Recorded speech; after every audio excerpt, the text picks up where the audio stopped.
Okay, तो कल का थोड़ा रिवाइज कर लेते हैं 5 मिनट, है ना? फिर आगे स्टार्ट करते हैं, क्योंकि कल वॉइस गया नहीं था इस पे।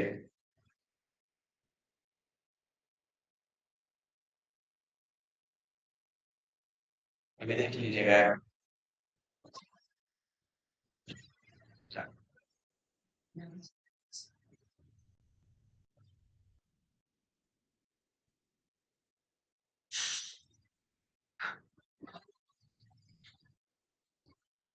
ठीक है, ओके।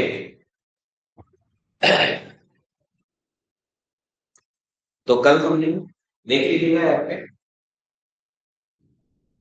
कल हमने 2 न्यूज कवर किया था, 2 या 3 न्यूज, 2 ही न्यूज किया है। ओके। हाँ, फर्स्ट न्यूज था पेमेंट रेगुलेटरी बोर्ड का गठन किया गया है आरबीआई के द्वारा। मैंने बताया था आपको पेमेंट सिस्टम जो होता है, वही है ऑनलाइन सोनी, ठीक है। आवाज आ रही है, ये बता देंगे, कल यही बताए थे आवाज नहीं आ रहा।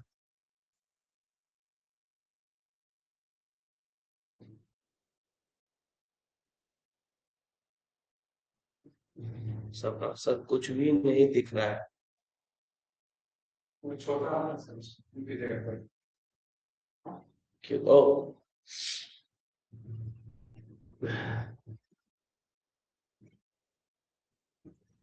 ओ, ठीक है, अभी ठीक है, दिखाई दे रहा है। सपना,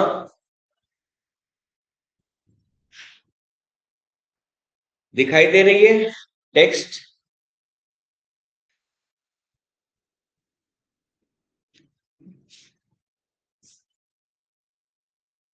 साउंड आ रहा है, ठीक है।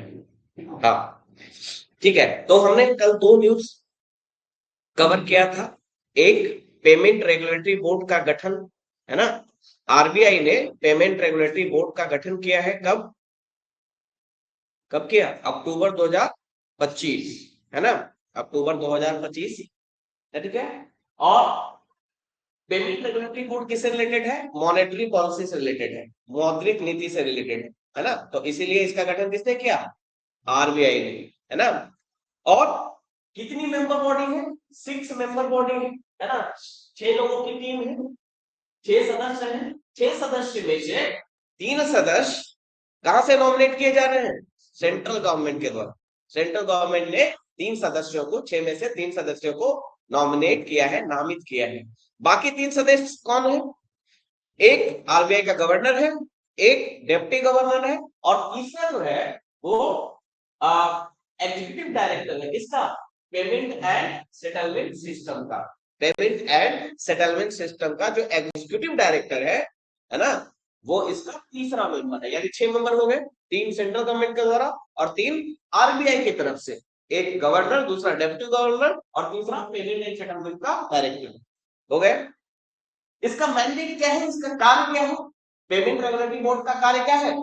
पेमेंट रेगुलेटरी बोर्ड का कार्य है कि इंडिया में जो पेमेंट सिस्टम है, चाहे वो डिजिटल पेमेंट हो या ऑफलाइन पेमेंट हो, उस पेमेंट सिस्टम को रेगुलेट करना। हाँ, ट्रांजैक्शन रेगुलेट करना, सेमी चीजें, पेमेंट या ट्रांजैक्शन रेगुलेट करना, ठीक है, ये काम है। और ये काम पहले कौन कर रहा था? पहले ये काम board for regulation and supervision of payment and settlement system ये कर रहा था। इसी को रिप्लेस करके पेमेंट रेगुलेटरी बोर्ड का गठन किया गया है, 6 मेंबर, है ना? ताकि वो और एफिशिएंट हो, रेगुलेशन जो हो और एफिशिएंट हो, है ना? उसमें और दक्षता आए, ठीक है। ये board for regulation and supervision of payment and settlement system जो है, वो अपनी ऑथोरिटी, अपना पावर कहां से डिराइव करता है, कहां से लेता है पावर? कार्य करने के लिए पावर चाहिए, ये कहां से पावर लेता था? Payment and settlement system act 2007 से, यहां से अपना पावर, ऑथोरिटी डिराइव करता है।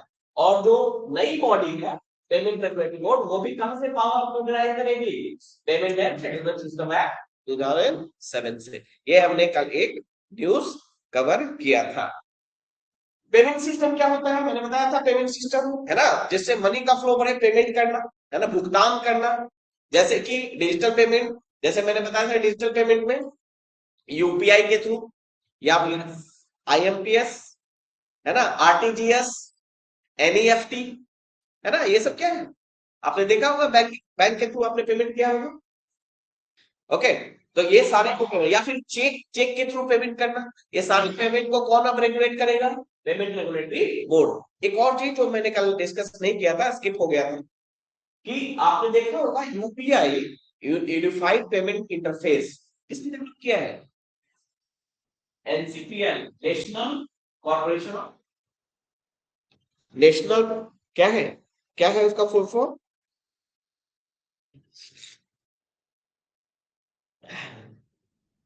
देखिए एनसी, हाँ एनपीसीआई, यानी national payment corporation of India. अब देखिए समझिएगा कुछ सवाल, national payment corporation of India, इसका काम क्या है, national payment corporation of India का काम क्या है, पेमेंट को ओवरसी करना, ओवरसी मतलब उसका देख रेख करना, वो एक तरह से फैसिलिटेटर है, फैसिलिटेट करता है, पेमेंट को फैसिलिटेट करता है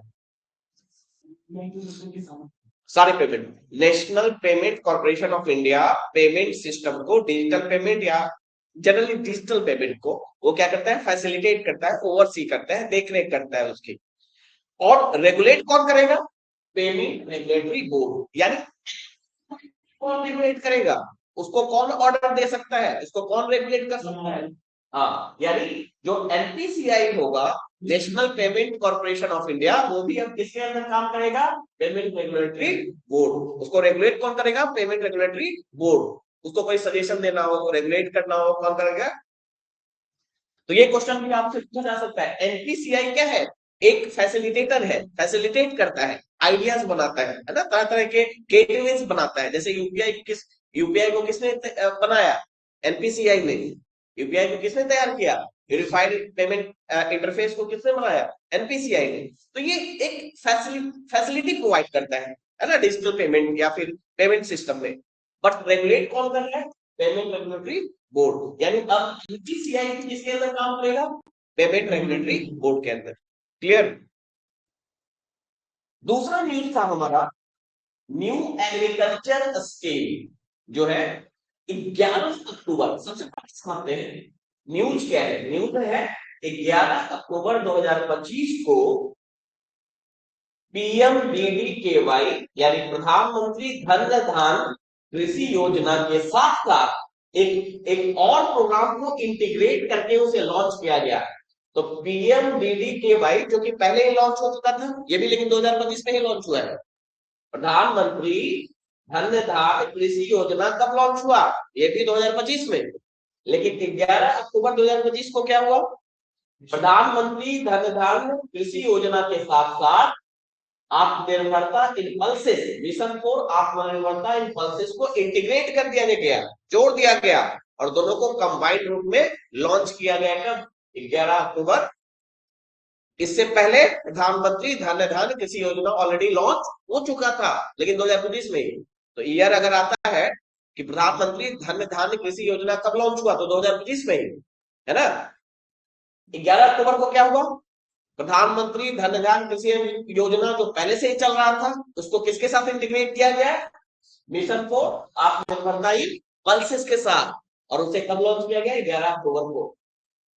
जो कंबाइंड, देखिए लिखा है ना कंबाइंड, संयुक्त, कंबाइंड आउटले कितना है, आउटले मीन्स कितना खर्च, कितना बजट एलोकेट किया गया है इसमें, 35,440 करोड़ है ना। ये कंबाइंड आउटलेट है, कंबाइंड मीन्स दोनों योजनाओं का कंबाइंड कितना बजट रखा गया है, इतना पैसा उसमें खर्च किया जाए। और प्रधानमंत्री धन धान कृषि योजना की बात करें तो इसका क्या पर्पस है, प्रधानमंत्री धन धान कृषि योजना का पर्पस क्या है, ऑब्जेक्टिव क्या है, 100 एग्रीकल्चर डिस्ट्रिक्ट आइडेंटिफाई करना, 100 कृषि जिलों की पहचान करना, किस आधार पर, एस्पिरेशनल डिस्ट्रिक्ट प्रोग्राम के आधार पर। एस्पिरेशनल डिस्ट्रिक्ट प्रोग्राम बहुत इंपॉर्टेंट है एग्जाम पॉइंट ऑफ व्यू से। तो कुछ कुछ चीजें जो मैं बोलूंगा उसको कम से कम टर्म लिखते जाइए ताकि उसको बाद में है ना रिवाइज कर सके। एस्पिरेशनल डिस्ट्रिक्ट प्रोग्राम जो बहुत पहले लॉन्च हुआ था, कब लॉन्च हुआ था, इसका ईयर देख लेते हैं।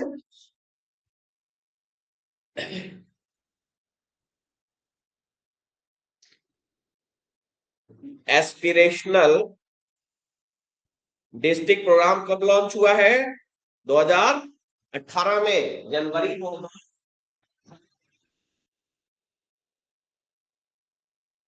एस्पिरेशनल डिस्ट्रिक्ट प्रोग्राम कब लॉन्च हुआ? 2018 में। और इसमें क्या प्रोविजन थे? इसमें यह प्रोविजन था कि लगभग 112 डिस्ट्रिक्ट को आइडेंटिफाई किया जाएगा और उसको डेवलप किया जाएगा। खासकर वैसे डिस्ट्रिक्ट जो ऑलरेडी पिछड़े हुए, वैसे डिस्ट्रिक्ट को डेवलप करके बढ़ाया जाएगा। ये था 2018 में लॉन्च हुआ। और इसी थीम पर 100 एग्रीकल्चर डिस्ट्रिक्ट को डेवलप करने की बात हो रही है। उसको आइडेंटिफाई करके उसमें उसके प्रोडक्टिविटी, उसका उत्पादकता को बढ़ाने की बात हो रही है। समझ गए? किसके तहत? पीएम धन धान कृषि योजना के तहत। यानी पीएम धन धान कृषि योजना जो 2025 में लॉन्च हुआ, उसमें उसका ऑब्जेक्टिव क्या है? 100 एग्रीकल्चर डिस्ट्रिक्ट, है ना, 100 कृषि जिले आइडेंटिफाई करना, उसकी पहचान करना और एस्पिरेशनल डिस्ट्रिक्ट प्रोग्राम के तर्ज पर, है ना, उसी के जैसे उनको एग्रीकल्चर डेवलपमेंट कराना। वहां पर एग्रीकल्चर डेवलपमेंट कराना मतलब एग्रीकल्चरल प्रोडक्टिविटी बढ़ाना, है ना, कृषि उत्पादकता बढ़ाना, किसानों की आय में वृद्धि करना। ये सारे इसके क्या है? ऑब्जेक्टिव है। किसके? पीएम कृषि धन धान कृषि योजना, जिसके तहत 100 कृषि जिले की पहचान की जाएगी और उन कृषि जिलों में क्या किया जाएगा? उन कृषि जिलों में जो एग्रीकल्चर डेवलपमेंट है वो कराया जाएगा। यानी कृषि जो विकास है, कृषि का विकास कराया जाएगा। कृषि का विकास का मतलब क्या है? कृषि की उत्पादकता बढ़ाई जाएगी, किसानों की आय में वृद्धि की जाएगी। तो कैसे करेंगे? कैसे करेंगे? टेक्नोलॉजी को इंट्रोड्यूस करके, इरिगेशन फैसिलिटी को लाकर, ये सब कर सकते हैं ना। और क्या कर सकते हैं? इरिगेशन फैसिलिटी बेहतर करना, टेक्नोलॉजी को इंट्रोड्यूस करना, डिजिटल एग्रीकल्चर जिसको कहते हैं, डिजिटल जैसे कि एआई का यूज करना, ड्रोन्स का यूज करना, है ना, ये कर सकते हैं। साथ ही साथ स्टोरेज की फैसिलिटी देना, है ना, कि प्रोडक्शन अगर हो भी जाता है तो प्रोडक्शन के बाद क्या होता है? फसल खराब हो जाता है, स्टोरेज की सुविधा नहीं है। खासकर वैसे जो पेरिसेबल गुड्स होते हैं, पेरिसेबल मतलब जल्दी नष्ट होने वाले गुड्स होते हैं, जैसे टमाटर हो गया, प्याज हो गया, ये सारी चीजें। तो इसमें क्या करें? ऑब्वियसली आपके दिमाग में देखिए, मेंस के लिए भी चीजें तैयार हो जाएंगी आपके दिमाग में, क्योंकि मेंस में आने के चांसेस है। पीएम धन धान कृषि योजना बहुत इंपॉर्टेंट है ना। जीएस पेपर 2 सेक्शन 2, जिसमें इकोनॉमिक ज्योग्राफी पूछता है, आर्थिक भूगोल पूछता है, जिसमें कृषि पूछता है, उसमें पीएम धन धान कृषि योजना बहुत आपके लिए इंपॉर्टेंट है, बहुत इंपॉर्टेंट। मतलब मेंस में आने के चांसेस है ना। क्यों चांसेस है? हाँ, इसका पीडीएफ मिल जाएगा। इंग्लिश वाला पीडीएफ तो मैंने ग्रुप पे दे दिया है। जो ये ग्रुप है हमारा, क्या करते हैं, हाँ, टेलीग्राम में इंग्लिश वाला दे दिया है, आज हिंदी वाला भी डालूंगा। ठीक है, उसके लिए टेंशन नहीं लीजिए। कंटेंट के लिए थोड़ा समय लगता है बनाने में, चीजें करने में, लेकिन ठीक है, हो जाएगा। और मेन रिवीजन पे ध्यान रखिए, क्या मैं बताना चाह रहा हूँ, कैसे लिंक करते हैं चीजों को, है ना। तो यहाँ पे ये जरूर पढ़िएगा, आपके एग्जाम के लिए बहुत इंपॉर्टेंट है, पीटी के लिए भी और मेंस के लिए भी। एस्पिरेशनल डिस्ट्रिक्ट प्रोग्राम 2018 में लॉन्च हुआ था। पुराना स्कीम है, लेकिन पुराना स्कीम भी पूछ देता है कभी कभी, है ना। और इसी तर्ज पर पीएम धन धान कृषि योजना लॉन्च हुआ, जिसमें 100 कृषि जिले घोषित किए गए। समझ गए? और उन कृषि जिलों में कृषि का विकास करना इस प्रोग्राम का लक्ष्य था। कृषि का विकास मतलब, अब देखिए कैसे लिंक हो रहा है। कृषि का विकास का मतलब कृषि का उपज बढ़ाना, किसानों की आय में वृद्धि करना। कृषि के उपज कैसे बढ़ाएंगे? है ना, टेक्नोलॉजी को इंट्रोड्यूस करके, इरिगेशन फैसिलिटी देकर, स्टोरेज की सुविधा देकर, इंफ्रास्ट्रक्चर डेवलप करके, अवसंरचना का निर्माण करके, है ना। तो ऐसे ही बेंच में लिखा जाता है, पॉइंट्स ऐसे जनरेट होता है एक दूसरे को लिंक करते हुए। क्लियर? थोड़ा सा बस चाहिए। और ये जो स्कीम था, 11 अक्टूबर को क्या किया? पीएम धन धान कृषि योजना को किसके साथ जोड़ दिया? मिशन को आत्मनिर्भरता इन पल्सेस। क्यों ऐसा किया गया, इसके पीछे भी कारण है। क्योंकि पल्सेस में India one of the largest producer है, इसके बावजूद हमें इंपोर्ट करना पड़ता है, इसके बावजूद हमें आयात करना पड़ता है पल्सेस को। क्यों? क्योंकि हमारा कंजम्पशन बहुत हाई है। यानी अभी भी हम पल्सेस को क्या करते हैं, इंपोर्ट करते हैं। और उसी इंपोर्ट से इंडिपेंडेंट होने के लिए, स्वतंत्र होने के लिए हमने ये स्कीम लॉन्च किया है, मिशन को आत्मनिर्भरता इन पल्सेस। और इसको किससे जोड़ दिया? हाँ, आयात पर निर्भरता कम करने के लिए हमने ये स्कीम लॉन्च किया, मिशन फॉर आत्मनिर्भरता इन पल्सेस। और इसको जोड़ दिया किससे? पीएम धन्य धान कृषि योजना से। क्यों जोड़ दिया? क्योंकि वैसे डिस्ट्रिक्ट जो एग्रीकल्चरली पिछड़े हुए हैं, वहां हम क्या करेंगे, पल्सेस के प्रोडक्शन को प्रमोट करेंगे, है ना। अब पल्सेस क्या होते हैं? पल्सेस हमारे सॉइल की फर्टिलिटी के लिए भी इंपॉर्टेंट होते हैं। तो एक तरह सॉइल की फर्टिलिटी भी बढ़ेगी, तो उससे भी प्रोडक्टिविटी, उत्पादकता बढ़ेगी, और साथ ही साथ हमारी जो डिपेंडेंसी है पल्सेस पे वो भी कम होगा, तो दोनों पर्पस पूरा होगा। इसलिए हमने इसको जोड़ दिया। और इसका जो आउटले है, किसका? पीएम धन धान कृषि योजना का, सिंगल सिर्फ पीएम धन धान कृषि योजना का आउटले कितना है? 24,000 करोड़। इतना इसलिए जोड़ दे रहे हैं कि ये बहुत इंपॉर्टेंट है। और दोनों मिलाकर आउटले कितना है? 35,440।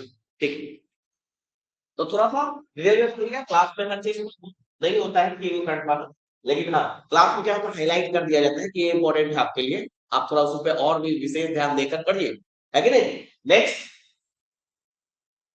नेक्स्ट जो न्यूज है वो हमारा है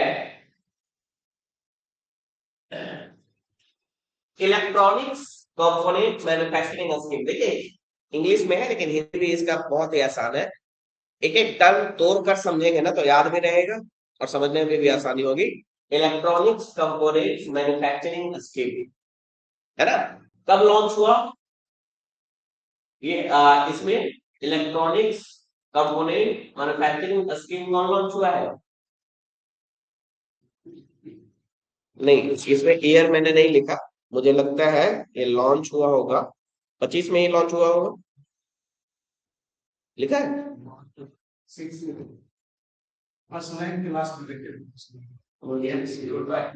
मार्च, यहाँ से स्टार्ट हुआ है 6 साल के लिए, ठीक है। इलेक्ट्रॉनिक कंपोनेंट मैन्युफैक्चरिंग स्कीम 2000 मार्च 2025 में लॉन्च हुआ, अप्रूव हुआ। लॉन्च कब हुआ? अप्रूव हुआ है। अप्रूव और अप्रूव मतलब अप्रूवल मिला उस स्कीम को। हाँ, लॉन्च कब हुआ? 7 अक्टूबर में लॉन्च हुआ है। इलेक्ट्रॉनिक्स कंपोनेंट मैन्युफैक्चरिंग बहुत इंपॉर्टेंट है, ये भी बताते हैं क्यों। मैन्युफैक्चरिंग स्कीम, क्योंकि आजकल जो करंट अफेयर्स पूछ रहा है बीपीएससी में, अब ऑनलाइन नहीं पूछ रहा है, वो मेंस के बेसिस पे, एनालिसिस के आधार पे पूछ रहा है।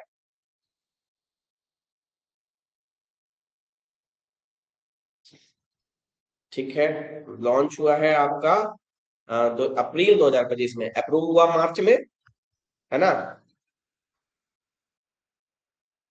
तो लिख सकते हैं अप्रूव हुआ मार्च में, लॉन्च हुआ हाँ अप्रैल अप्रैल 2025, 28 मार्च को लिखा है, तो अप्रूव हुआ था।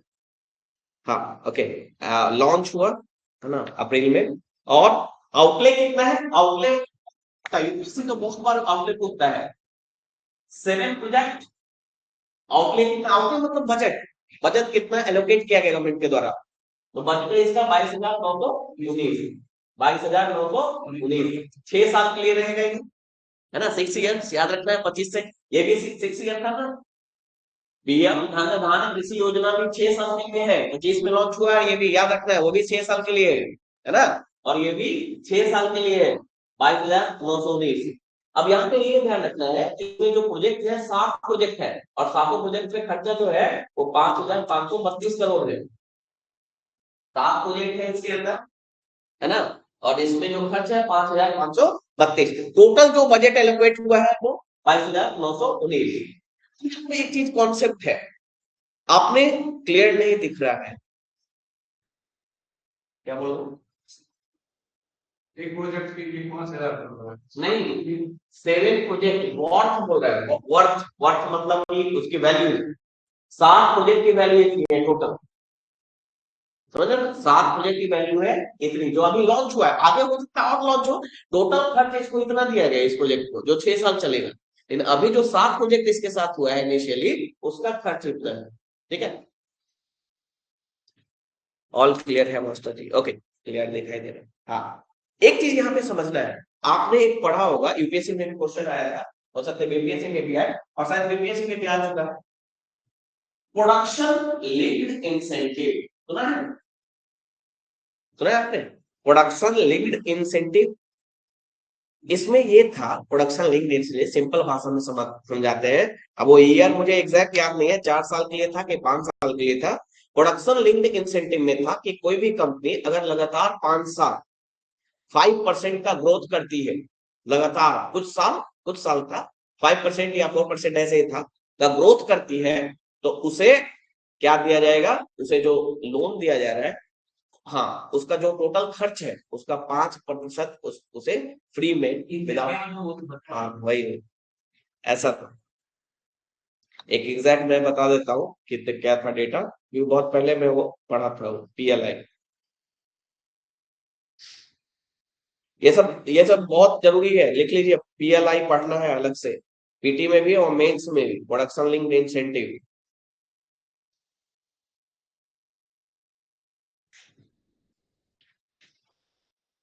ठीक है, इसमें क्या है? फाइनेंशियल इंसेंटिव, यानी 4% टू 6% ऑफ इंक्रीमेंटल सेल्स, यानी आपका सेल्स अगर हर साल 4 से 6% से बढ़ता है अगर, तो आपको इंसेंटिव दी जाएगी। क्या दी जाएगी? हाँ, ठीक है, enhance domestic incentive, incentive are based on incremental से, कुछ इंसेंटिव दिया जाएगा, मतलब कि आपका जो भी पैसा लगा है उसका कुछ परसेंट गवर्नमेंट आपको दे देगी। ठीक है, तो लेकिन सेल इंक्रीमेंटल सेल होना चाहिए। इंक्रीमेंटल सेल मीन हर साल 4 से 6% बढ़ रहा हो, जैसे अभी बढ़कर 10 करोड़ हुआ आपका, फिर 10 करोड़ का 4 से 6% बढ़ना चाहिए अगले बार। तो अगर ऐसा बढ़ रहा है तो आपको क्या मिलेगा? इंसेंटिव, गवर्नमेंट की तरफ से फाइनेंशियल इंसेंटिव। क्यों? और कौन कौन से सेक्टर्स है इसमें? इसमें सेमीकंडक्टर सेक्टर है, सेमीकंडक्टर को बढ़ावा, देखिए उसी सेक्टर्स को लिंक करेगा ना जिसको बढ़ाना चाह रहा है, जिसकी मैन्युफैक्चरिंग बढ़ानी चाहिए। जैसे इंडिया, आपने सुना होगा मैन्युफैक्चरिंग, सेमीकंडक्टर का मैन्युफैक्चरिंग इंडिया बढ़ाना चाह रहा है, और उसके लिए हमने एक प्लांट भी शुरू किया है ना, गुजरात में शायद, गुजरात में ही ना, सेमीकंडक्टर का प्लांट जो है, फर्स्ट प्लांट कहाँ लगाया गया है? हाँ हाँ, वो किया है, लेकिन प्लेस कौन सा है? पहला प्लांट जो लगाया गया है, India is rapidly servicing semiconductor ecosystem with major variation set to operational between 26 unit की मेजर माइक्रो, ठीक है, उड़ीसा में, सॉरी, है ना, carbide facility and silk project, Orissa में ना, गुजरात, कंफर्म है आप लोग? Tata electronics, India first commercial chip fabrication unit sell to, हाँ, 2028 में होगा, धोलेरा में। टाटा इसको बना रही है गुजरात में, वेरी गुड, गुजरात है, धोलेरा। धोलेरा में पहला चिप का, चिप समझते हैं, कंप्यूटर के अंदर जो चिप होता है ना, हाँ, मदरबोर्ड जो होता है, चिप, वही उसका ब्रेन होता है, वही प्रोसेस करता है, प्रोसेसर बोलते हैं उसको। वो चिप बनाने की कंपनी धोलेरा गुजरात में इस्टेब्लिश की जाएगी, जिसकी सेल 2028 में स्टार्ट होगी। टाटा कंपनी इसको कर रही है, तो कुछ चीजें याद रखना है। ओके, कह रहे हैं आपका अनुमान भी 100% सही होता है। अरे अनुमान नहीं होता है, ये कहीं ना कहीं पढ़ा रहता है, जैसे न्यूज़पेपर पढ़ता हूँ ना, तो वो चीजें कुछ कुछ याद हो जाती हैं। तो प्रोडक्शन लिंक्ड इंसेंटिव समझ गए, उसके अंदर कौन कौन सा सेक्टर था, उसके अंदर कौन कौन सा सेक्टर रखा था, अभी हमने देखा उसको, semiconductor sector, mobile phones, pharmaceuticals, automobiles, समझ गया ना, white goods, textile and food processing, ये सब सेक्टर। पीएलआई थोड़ा सा पढ़ लीजिएगा डिटेल में, न्यूज पीएलआई से रिलेटेड नहीं है, न्यूज क्या है, यानी इलेक्ट्रॉनिक्स के कुछ चीजों को किसमें रखा गया है, पीएलआई के साथ जोड़ा गया है। यानी कोई जैसे मोबाइल कंपनी है या फिर सेमीकंडक्टर कंपनी है, अगर उसका इंक्रीमेंटल ग्रोथ होता है, यानी हर साल 4 से 6% ग्रोथ होता है, तो उसे गवर्नमेंट की तरफ से क्या दिया जाएगा, इंसेंटिव। पीएलआई के तहत इलेक्ट्रॉनिक्स इंडस्ट्री के कुछ चीजों को रखा गया है। लेकिन ये अलग से एक स्कीम लॉन्च किया गया 2025 में, इलेक्ट्रॉनिक्स कंपोनेंट मैन्युफैक्चरिंग स्कीम 2025 में 6 साल के लिए लॉन्च किया गया है। इसका पर्पस क्या है, इसमें देखिए इसमें क्या किया है, इंसेंटिव किसमें भी है, वो पीएलआई स्कीम अलग है, उसमें इलेक्ट्रॉनिक्स के कुछ चीजों को रखा गया है, लेकिन ये अलग से एक स्कीम लॉन्च किया गया है। और इसमें इंसेंटिव की बात की, इंसेंटिव मतलब अगर आप कुछ अच्छा परफॉर्म करते हैं तो गवर्नमेंट आपको क्या देगी, कुछ फाइनेंशियल इंसेंटिव देगी। इंसेंटिव मतलब कुछ लाभ देगी। क्या इंसेंटिव है इसमें, इसमें प्रोडक्शन लिंक्ड इंसेंटिव नहीं है। प्रोडक्शन लिंक मतलब क्या हो गया, क्योंकि अगर प्रोडक्शन अच्छा करते हैं, उत्पादन अगर हर साल बढ़ाते हैं, तब आपको इंसेंटिव मिलेगी। इसको क्या कहेंगे, प्रोडक्शन लिंक्ड इंसेंटिव। यहाँ जो इंसेंटिव दी गई है, हाँ इंसेंटिव मतलब छूट या लाभ, वित्तीय लाभ, ठीक है। यहाँ जो इंसेंटिव दिया जा रहा है वो किसमें दिया जा रहा है, एनुअल एम्प्लॉयमेंट के आधार पर, ये याद रखना है। इस स्कीम के तहत प्रोडक्शन लिंक तो है ही, इलेक्ट्रॉनिक्स के कुछ सामान को प्रोडक्शन इंसेंटिव तो दिया जा रहा है, लेकिन इस स्कीम के तहत पीआईएम के अलावा और क्या क्या है, एनुअल एम्प्लॉयमेंट पे भी आपको इंसेंटिव लाभ दिया जाएगा। एनुअल एम्प्लॉयमेंट मींस हर साल अगर एक टारगेट है कि अगर इतना एम्प्लॉयमेंट अगर क्रिएट करते हैं, इतना रोजगार अगर क्रिएट करते हैं, तब भी इंसेंटिव। समझ गए, इंसेंटिव कई तरह के होते हैं। प्रोडक्शन लिंक्ड इंसेंटिव का मतलब कि प्रोडक्शन अगर बढ़ा रहे हैं हर साल, क्रमिक हर साल 4 से 6% प्रोडक्शन कर रहे हैं, तब इंसेंटिव मिलेगी। तो पीएलआई के तहत तो है ही इलेक्ट्रॉनिक्स वाला। लेकिन ये स्कीम लाने का पर्पस क्या है, इस स्कीम लाने का पर्पस है कि अब दूसरे तरह से भी आपको इंसेंटिव मिलेगा। कैसे, अगर आपने एनुअल एम्प्लॉयमेंट के टारगेट को पूरा कर लिया, या फिर कैपिटल एक्सपेंडिचर। कैपिटल एक्सपेंडिचर मतलब क्या होता है, यही सब देखिए, इकोनॉमिक्स, ज्यादातर न्यूज़ में तो इकोनॉमिक्स आता है, और हम उसको छोटे बढ़ जाते हैं और वही क्वेश्चन आ जाता है। जैसे सर रोड बना दिए, इंक्रीमेंट, हाँ हाँ, कैपिटल एक्सपेंडिचर में रोड बनाना है। देखिए एक्सपेंडिचर, बजट पढ़ा है आपने, हाँ, पूंजीगत व्यय, क्या अंतर है, जिससे सरकार को फिर बजट पढ़ा है आपने, चलिए थोड़ा सा बता देते हैं। बजट में दो चीजें होती है, देखिए, आय और व्यय, इसी का देखा जाता है ना। अब आय भी दो तरह का और व्यय भी दो तरह का। आय व्यय दो तरह का, एक एक रेवेन्यू इनकम यानी राजस्व आय, राजस्व, दूसरा पूंजीगत, पूंजीगत व्यय में भी दो, राजस्व, इंग्लिश वाले इंग्लिश में राजस्व मतलब रेवेन्यू, और पूंजीगत मतलब कैपिटल। पहले इसी का अंतर बहुत लोगों को नहीं पता है, इसलिए एग्जाम में दिक्कत होता है। राजस्व, इसमें भी व्यय में भी राजस्व और पूंजीगत, ठीक है। राजस्व में रेवेन्यू, पूंजीगत में कैपिटल। समझ गए, बजट में दो खाते होते हैं, दो अकाउंट्स होता है, आय और व्यय, इनकम एंड एक्सपेंडिचर। इनकम में भी दो खाते होते हैं, इनकम में भी दो, आय में भी दो, कौन कौन, राजस्व और पूंजीगत यानी रेवेन्यू और कैपिटल। और व्यय में भी दो, एक्सपेंडिचर में भी दो, है ना, रेवेन्यू और कैपिटल। अंतर क्या, क्योंकि ये समानता जरूरी है ना। अब बात आपको न्यूज में बहुत सारी चीजें मिलेगी, रेवेन्यू एक्सपेंडिचर इतना है, कैपिटल इनकम इतना है, समझना जरूरी है। मेरी क्लास का पर्पस यही है कि मैं रिवाइज कराऊं करंट अफेयर्स के माध्यम से। करंट अफेयर्स तो पता ही चले, बेसिक कॉन्सेप्ट भी मैं बता दूं।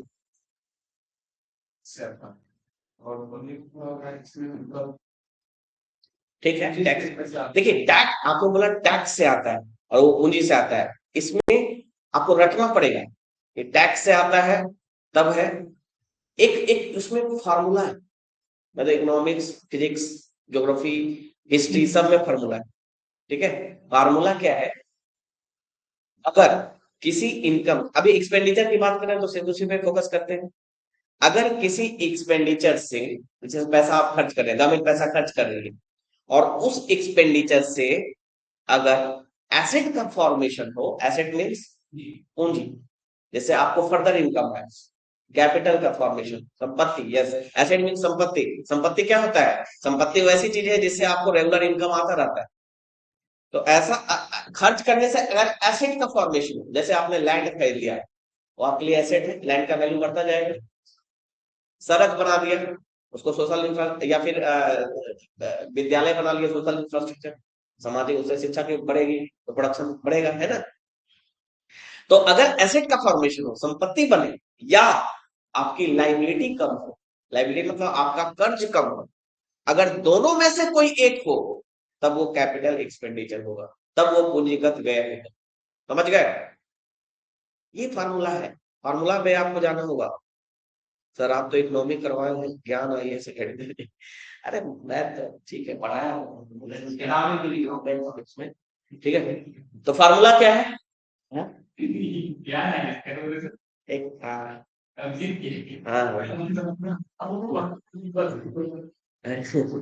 अगर ठीक है, ऐसा कहाँ पढ़ाया नहीं मैं, चलिए बहुत कुछ किया मैंने, ठीक है। तो फॉर्मूला समझ गए?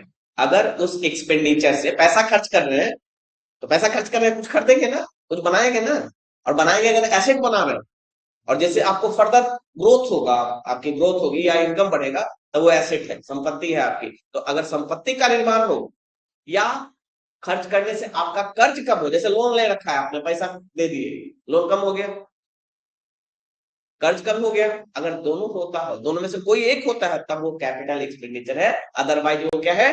Revenue expenditure. समझ गए? आज के बाद नहीं भूलिएगा। तो अब कोई भी एग्जांपल आ जाए, कुछ भी पूछ सकता है ना, कोई भी एग्जांपल आ सकता है, उसमें आपको देख लेना है कैपिटल एक्सपेंडिचर कौन होगा और रेवेन्यू एक्सपेंडिचर। रेवेन्यू एक्सपेंडिचर भी दो तरह का होता है, टैक्स और नॉन टैक्स। टैक्स तो सिंपल, जितना कर आ रहा है।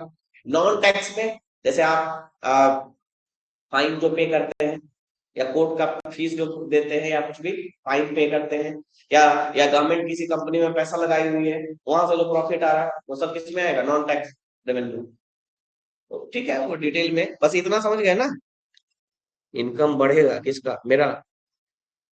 किसका इनकम बढ़ रहा है? ओके, क्या एक्सपेंडिचर समझ गए? या तो एसेट का क्रिएशन हो, संपत्ति बने, या फिर लाइबिलिटी कम हो, कर्ज कम हो, ठीक है। तो उसमें ये टारगेट है, इंसेंटिव लिंक्ड है, किसके आधार पे? एनुअल एम्प्लॉयमेंट के आधार पे। अगर एक टारगेट आप अचीव करते हैं एम्प्लॉयमेंट का, तब आपको इंसेंटिव मिलेगा, या आपका कैपिटल एक्सपेंडिचर बढ़ रहा है तब मिलेगा। तो इससे सरकार को क्या फायदा है, या देश को क्या फायदा है? कोई कंपनी अपना कैपिटल एक्सपेंडिचर बढ़ा रही है, तो गवर्नमेंट को क्या फायदा है? क्यों इसको इंसेंटिव दे रहा है? क्या अपना कैपिटल एक्सपेंडिचर बढ़ रहा है? सिर्फ टैक्स नहीं है, सिर्फ टैक्स इम्पोर्टेंट, रोजगार बढ़ेगा। देखिए, कैपिटल एक्सपेंडिचर कब होता है? जब कंपनी एसेट पे खर्च करती है। नहीं, टैक्स ठीक है, टैक्स तो देगा ही, इसके लिए टैक्स बढ़ाने के लिए इंसेंटिव नहीं दे रही है गवर्नमेंट, इसलिए दे रही है कि एसेट क्रिएट हो रहा है। एसेट क्रिएट होगा तो प्रोडक्शन बढ़ेगा, रोजगार बढ़ेगा, ग्रोथ होगा, जीडीपी ग्रो करेगी। हाँ, क्या मतलब रोड बनाएगा या कंपनी स्टार्ट करेगा तो रोजगार बढ़ेगा ना। कैपिटल एक्सपेंडिचर बढ़ाने का मतलब क्या है? रोजगार बढ़ना, मुख्य तो यही है। और ज्यादा से ज्यादा प्रोडक्शन हो, तो ज्यादा से ज्यादा प्रोडक्शन होने का फायदा क्या है?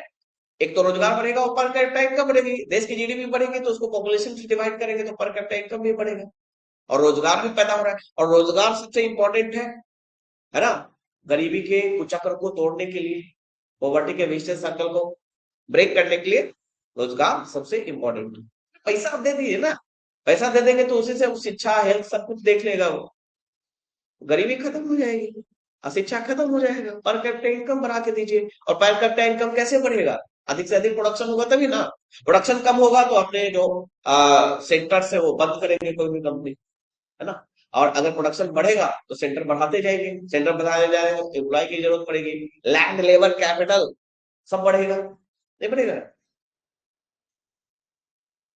ये चीजें तो लिंक्ड होता है ना इकोनॉमी का, इसीलिए गवर्नमेंट ने ये जो बैठते हैं वहां पे आईएएस होते हैं बैठे रहते हैं, वो प्लानिंग करते हैं कि हम ये इंसेंटिव दे देते हैं कंपनी को। किस आधार पे देंगे? एनुअल एम्प्लॉयमेंट के आधार पे डायरेक्ट दे दिए कि भाई एम्प्लॉयमेंट बढ़ाओ। दूसरा, कैपिटल एक्सपेंडिचर बढ़ाओ, पूंजीगत व्यय को बढ़ाओ। पूंजीगत व्यय बढ़ाने का मतलब है आप एसेट क्रिएट कर रहे हैं, एसेट यानी संपत्ति बढ़ा रहे हैं। संपत्ति सिर्फ अपना आपका तो बढ़ ही रहा है, देश का भी बढ़ रहा है। तो आपकी संपत्ति बढ़ेगी, ज्यादा प्रोडक्शन आप करेंगे, एम्प्लॉयमेंट बढ़ेगा, इंफ्रास्ट्रक्चर डेवलप होगा, अवसंरचना का निर्माण भी होगा। कोई भी कंपनी अगर आ जाए यहाँ पे पटना में, इलेक्ट्रॉनिक्स मैन्युफैक्चरिंग करने लगे या आईटी कंपनी है, तो क्या करेगी? रोड रोड सब अच्छा करेगी, सोशल इंफ्रास्ट्रक्चर भी अच्छा करेगी, है ना? तो बहुत सारे फायदे होते हैं। ओके, साथ ही साथ क्या है? एनुअल प्रोडक्शन, ये तो है प्रोडक्शन लिंक हो गया ना, ये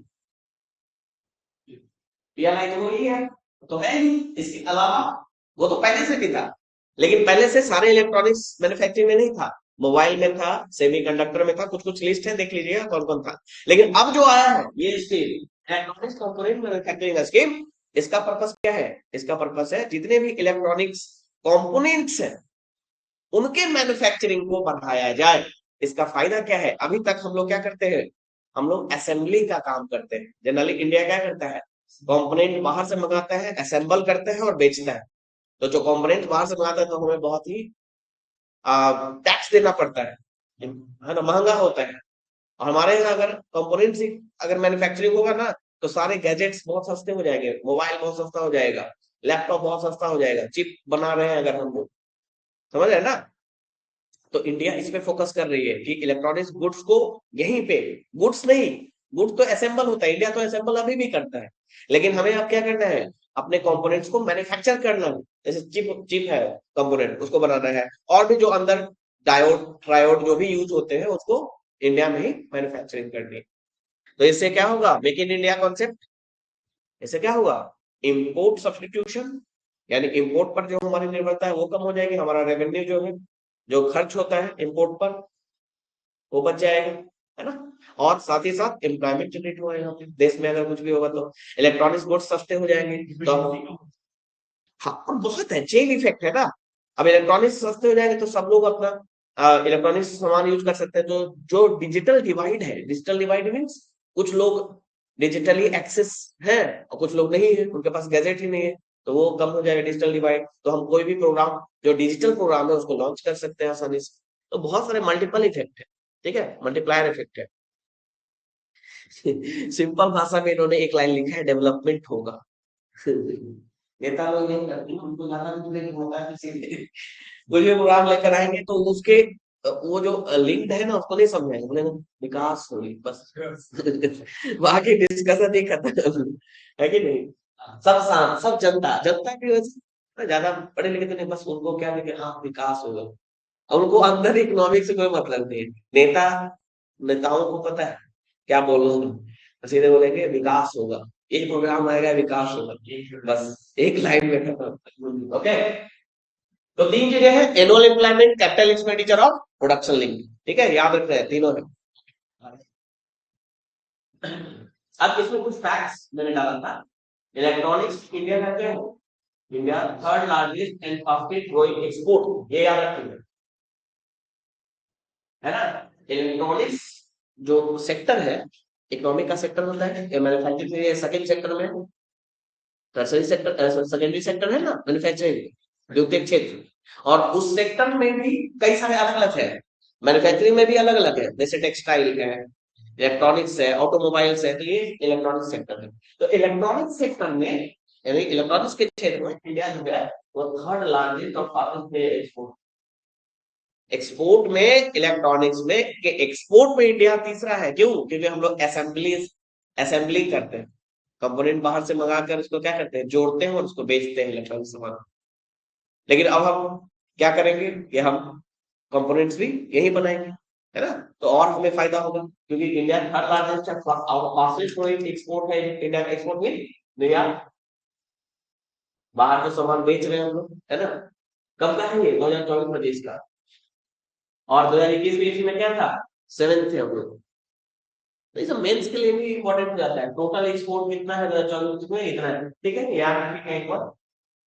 प्रोडक्शन जो ग्रो हुआ है बाकी जो बढ़ा है, इस टाइम बढ़ा, ठीक है, ये सब चीजें याद रखिए। ओके, आगे चलते हैं। यहाँ तक क्लियर है ना? तो पढ़िए, आराम से पढ़िए, इत्मीनान से पढ़िए, समझते हुए चीजों को पढ़िए, कोई गड़बड़ी नहीं है। एक मंथ कंप्लीट हो जाएगा तो समझिए। अच्छा, यहाँ सजेस्ट हुआ। हाँ, ये था ना, दो तरीके से सॉल्व कर देंगे।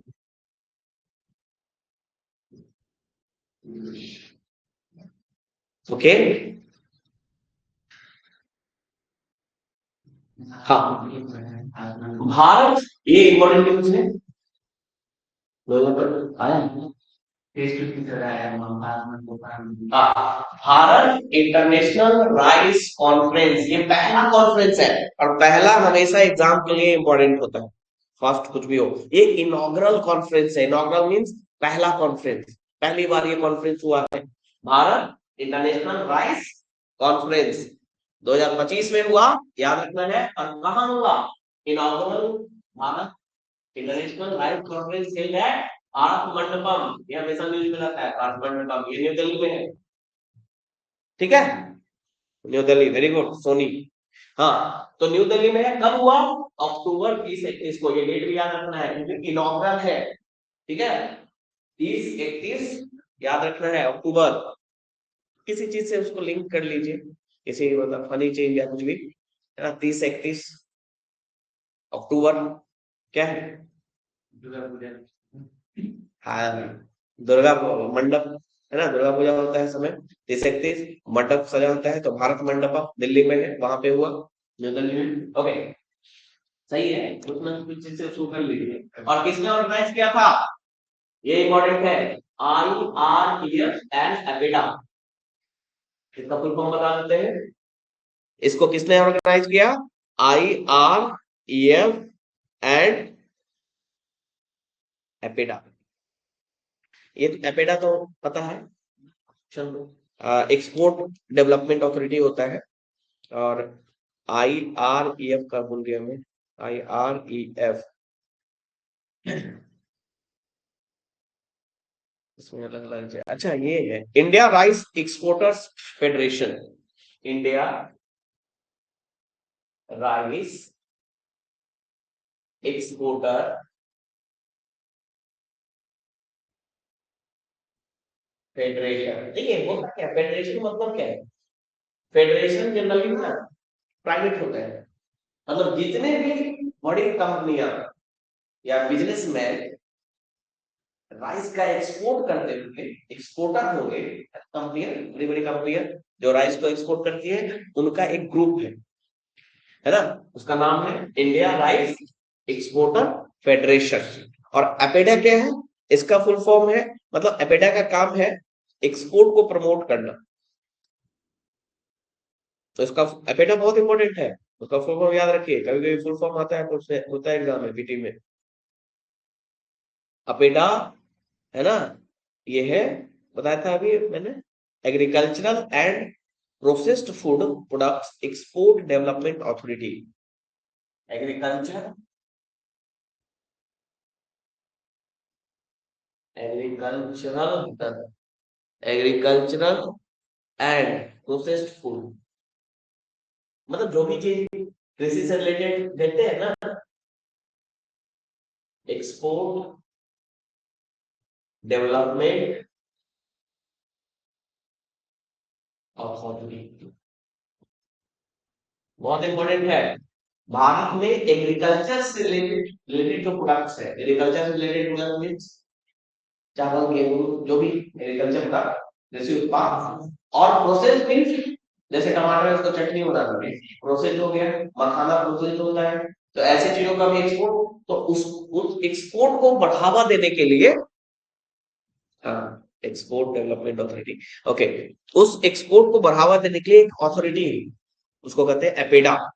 एपेडा बहुत इंपॉर्टेंट है आपके एग्जामिनेशन पॉइंट ऑफ व्यू से, है ना। एपेडा और इंडियन राइस एक्सपोर्ट फेडरेशन ने मिलकर ये कॉन्फ्रेंस ऑर्गेनाइज किया था। एग्रीकल्चरल एंड प्रोसेस्ड फूड, समझ के याद उसको रखिए। एग्रीकल्चरल मीन्स कृषि उत्पाद, टमाटर, प्याज, आलू, चावल गेहूं मक्का है ना। और प्रोसेस फूड मीन्स संस्कृत टमाटर से केचप बना लेना है ना। पोटैटो से चिप्स चिप्स बना लेना, ये प्रोसेस हुआ। मखाना भी प्रोसेस में आता है, याद रखना है, मखाना प्रोसेस जो है। तो मखाना है, तो इसके एक्सपोर्ट को बढ़ावा देने के लिए अथॉरिटी है। और इसने IREF Indian rice export federation के साथ मिलकर ये कॉन्फ्रेंस ऑर्गेनाइज किया। और इंडिया के बारे में बता दें कि इंडिया वर्ल्ड का लार्जेस्ट राइस प्रोड्यूसर है। इंडिया, चाइना दूसरा राइस है। हाँ हाँ, चाइना पहले चीन ही था, लेकिन अभी इंडिया हो चुका है। कंफर्म है ना, पुराना न्यूज तो नहीं है, वो चेंज होता रहता है ना। चाइना और इंडिया यही दो था फर्स्ट सेकेंड। तो अभी क्या है राइस प्रोडक्शन, देख लेते हैं एक बार अभी एकदम लेटेस्ट। चाइना का 146 है, क्या है? अच्छा, मेट्रिक टन में होगा।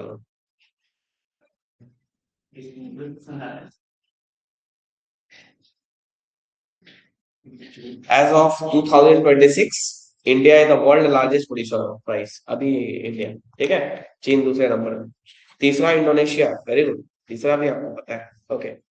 अभिजीत पूरा इस बार तैयारी में जमीन में। यूएसए था पहले तीसरे पे, ठीक है। अभी क्या है, वो ज्यादा वो है ना। फर्स्ट पे इंडिया है, दूसरे पे चीन है और तीसरे पे इंडोनेशिया है, ठीक है। और चेंज होता रहे तो एग्जाम से पहले एक बार चेक कर लीजिए, पता चला, ठीक है।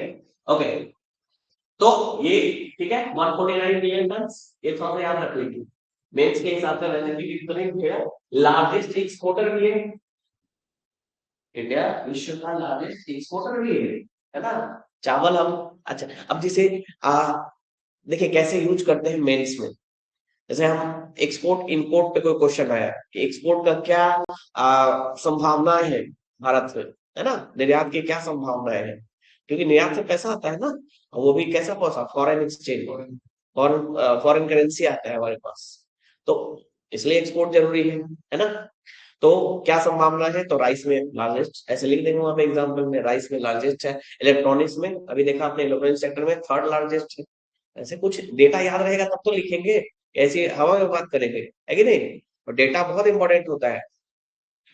क्या लिखी है ये, छत्तीसगढ़ ने राइस कोसारिका, क्या है राइस कोसारिका, जीआई टैग दिया है क्या। एक यहाँ पे एक और जीआई टैग है हमारे, ठीक है। चखाओ राइस, याद रखिएगा, चखाओ राइस 2020 में इसे जीआई टैग मिला था, लेकिन न्यूज में क्यों था 2025 में, क्योंकि पहला असाइनमेंट, चखाओ राइस का पहला असाइनमेंट गया जापान को, इंडिया की तरफ से एक्सपोर्ट किया गया, इंडिया की तरफ से निर्यात किया गया, किसको, जापान को 2025 में। चखाओ राइस, चखाओ राइस पढ़िएगा, बहुत इंटरेस्टिंग है, काला ही कलर का होता है। नहीं, ये 20 में तो जीआई टैग मिला, 20 में चखाओ राइस को, मणिपुर का है ना ये, मणिपुर का है, मणिपुर में चखाओ राइस, याद रखिएगा। मणिपुर, जैसे छत्तीसगढ़ में आपने बोला ना कोसारिका राइस, सही बोला कि गलत बोला, कटोरा किसको, बहुत आता है यार, कभी कभी उसमें। हाँ, छत्तीसगढ़ को बोला जाता है। हाँ, ये कोसारिका क्या बोली है, कोई वैरायटी है क्या। चख के खाने वाला चखाओ राइस।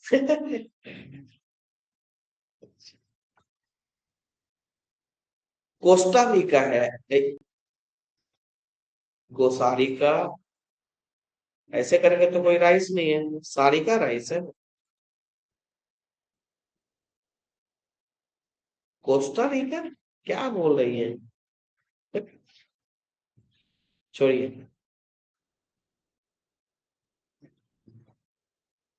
वो सेंड किया है, कोस्टा रिका, अच्छा कोस्टा रिका लिखे हैं, क्या कोस्टा रिका, क्या पूछना क्या चाह रही है।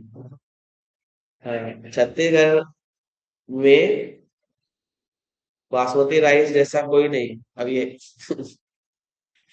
खाने के लिए तो हरियाणा वाला। ओके, देखिए चखाओ राइस इसलिए इम्पोर्टेंट है कि इसकी फर्स्ट टाइम इंपोर्ट किया गया है, न्यू पैक्ट साइन किया गया है, इसके साथ जापान के साथ 2025 में, याद रखिएगा। चखाओ राइस जीआई टैग मिला है 2020 में। जीआई टैग सबको पता है क्या होता है, ज्योग्राफिकल इंडिकेशन। फायदा क्या है उसका, जीआई टैग का? ये एक इंटेलेक्चुअल प्रॉपर्टी है।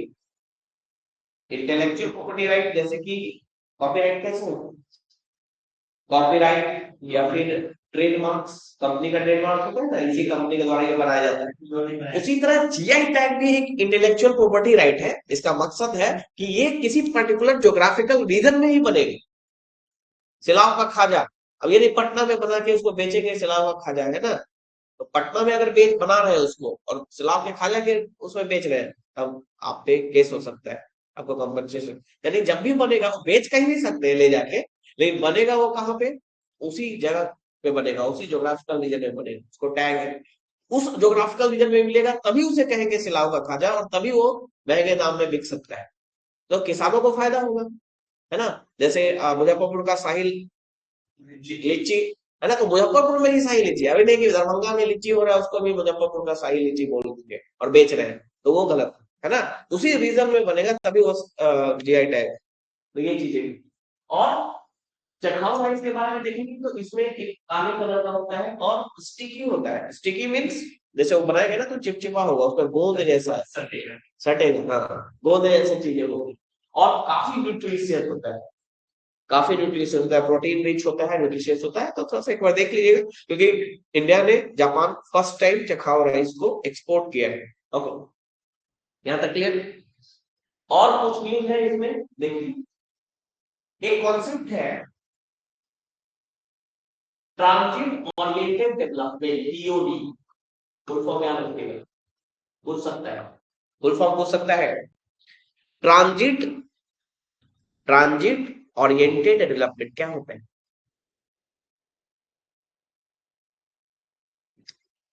सबसे पहले न्यूज क्या है, डीडीए मतलब दिल्ली डेवलपमेंट अथॉरिटी ने दिल्ली का पहला टीओडी लॉन्च किया है। कहां पर किया है, करकरडुमा।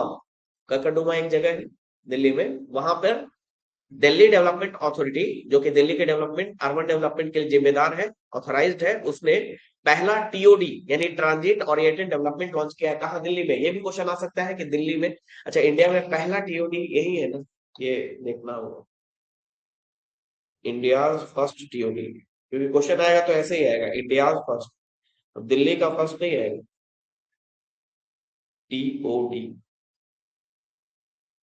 Transit oriented development. क्या होता है ट्रांजिट ओरिएंटेड डेवलपमेंट, सुना है आपने? हाँ? किसी ने सुना है? यही सब नहीं सुनते हैं और ऑनलाइन रट के जाते हैं, पूछ देता है वही जो नहीं सुना होगा। ईस्ट दिल्ली हम लोग, हाँ, करकरडुमा, वेरी गुड। इंडिया, मैंने गेस वही होता है। सब्सक्रिप्शन डन, क्या सब्सक्रिप्शन, अच्छा पहला दिल्ली का, क्या इंडिया का पहला टीओडी, ट्रांजिट ओरिएंटेड डेवलपमेंट। होता क्या है कि जैसे शहर को बसा रहा है और घर बना रहे हैं, डीडीए का फ्लैट्स होते हैं दिल्ली में, देखिए ना डीडीए के फ्लैट होते हैं, फ्लैट बनाए जाते हैं, उसको बेचे जाते हैं डीडीए फ्लैट। तो जब ये फ्लैट्स बनाएगा, कॉलोनी बसाएगा, तो उस कॉलोनी में जो जॉब का लोकेशन, जो ऑफिस ऑफिस देगा ना, वो बहुत ही नजदीक देगा, फ्लैट के पास ही देगा, मार्केट देगा फ्लैट के पास ही देगा। इससे क्या होगा, जो ट्रांजिट कॉस्ट है वो कम हो जाएगा, जो कंजेशन है, ट्रैफिक कंजेशन, वो कम हो जाएगा। इसी को कहा जाता है ट्रांजिट ओरिएंटेड डेवलपमेंट। ट्रांजिट का मतलब होता है यातायात, ट्रांजिट मतलब यातायात, तो यातायात को ध्यान में रखते हुए डेवलपमेंट करना, यानी घर, मार्केट, ऑफिस ऐसे बनाना कि आपको कार पे जो आपकी डिपेंडेंसी है, क्योंकि दिल्ली में बहुत कार है, देखिए तो ऑड इवेंट चलाया था पॉल्यूशन को कम करने के लिए, है ना, आप गवर्नमेंट ने, लेकिन वो सक्सेसफुल उतना नहीं हो पाया, अभी भी बहुत पोल्यूशन है, कार की संख्या बहुत अधिक है, कार से परेशान है दिल्ली, और उस परेशानी को खत्म करने के लिए इंडिया में पहली बार ये कॉन्सेप्ट आया है ट्रांजिट ओरिएंटेड डेवलपमेंट, जो सबसे पहले कहां पे हुआ है, दिल्ली में, करकरडुमा में। इसका अर्थ क्या है, रेसिडेंशियल एरिया, मार्केट प्लेस और ऑफिस वो वॉकिंग डिस्टेंस पे, है ना, कार पे जो हमारी डिपेंडेंसी हो वो कम हो जाए। क्लियर? तो याद रखना है। तो क्या है इसमें देखिए, टीओडी का मतलब maximum use of land near public transport for housing, मतलब पब्लिक ट्रांसपोर्ट जो है उसी के पास आपको घर दे देना, जैसे स्टेशन है, स्टेशन के पास ही बनाना या बस स्टैंड के पास ही घर बनाना, घर डेवलप करना, ताकि आपको कार पे अपनी रेजिडेंसी ना कम करो। Housing, stock, offices, also well capital financing tools. ठीक है, नेक्स्ट है कोयला शक्ति डैशबोर्ड। याद रखना है, Koyla Shakti dashboard, we are diverting off four movement north with clamp model, ये उतना इंपॉर्टेंट नहीं है, फिर भी ध्यान रखिए। बीएसएनएल 4G स्वदेशी स्टैक क्या है? PM Modi inaugurated BSNL indigenously developed 4G technology. अच्छा, इंडिया का 4G टेक्नोलॉजी का मतलब क्या होता है? फोर्थ जनरेशन, है ना, फोर्थ जनरेशन जो हमने मोबाइल फोन पे कनेक्टिविटी पे हमने देखा है, लेकिन वो इंडिया का नहीं था, वो हमने बाहर से वो टेक्नोलॉजी एक्वायर किया, लेकिन इंडिया ने अपना पहला इंडिजेनस स्वदेशी टेक्नोलॉजी डेवलप किया है 4G का, जिसका नाम क्या है? बीएसएनएल 4G स्वदेशी स्टैक। ठीक है, इंडिया ज्वाइन डेनमार्क अपनी इंडिया ने पहला स्वदेशी अपना 4G टेक्नोलॉजी डेवलप किया है, जिसका नाम है बीएसएनएल स्वदेशी 4G स्टैक। और ऐसा करने वाला इंडिया कौन सा नंबर का बना है कंट्री?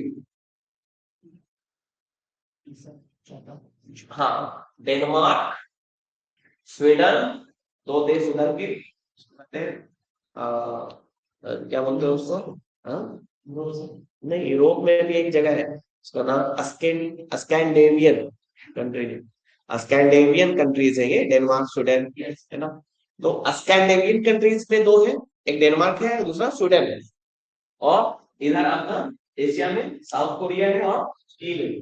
तो दो उधर है, दो इधर, ऐसे ही याद रखना था मैं, तो ऐसे मुझे याद हो जाता था, है ना। बीएसएनएल 4G में बफरिंग होता है सर, कोई इस्तेमाल ही नहीं करता, बीएसएनएल भाई साहब नहीं लगेगा। पूरा ओके, ठीक है। न्यूज है, एग्जाम के लिए याद कीजिए, इमोशनल नहीं हो रहा है ना, न्यूज के लिए याद करना है, ठीक है, न्यूज के लिए तो याद करिएगा। और डेनमार्क, स्वीडन और उधर दो, साउथ कोरिया और चीन के बाद इंडिया पांचवा देश है। क्लियर है? ठीक है, हम कल करते हैं फिर, फायदा हो रहा है। बाकी लोग कहाँ गए? ठीक है, कल करते हैं फिर, पीडीएफ हिंदी में भी डाल दूंगा। इकोनॉमिक का न्यूज हमने कवर किया, कुछ वन लाइनर है मेरे पास, वो कल मैं लिखवा दूंगा ऑनलाइन, इकोनॉमिक से रिलेटेड। ठीक है, ओके, थैंक यू। टाइम बहुत जल्दी बीत गया, एक ही घंटे है हमारे पास, फिर अभी क्रैश कोर्स का वो है। ठीक है, फिर करेंगे, अगर जरूरत पड़ेगी आगे 15-20 दिन पहले, 1 महीना पहले और बढ़ा देंगे, है ना अभी, लेकिन करंट अफेयर्स पूरा करके जाएंगे, है ना, ये गारंटी है। ओके।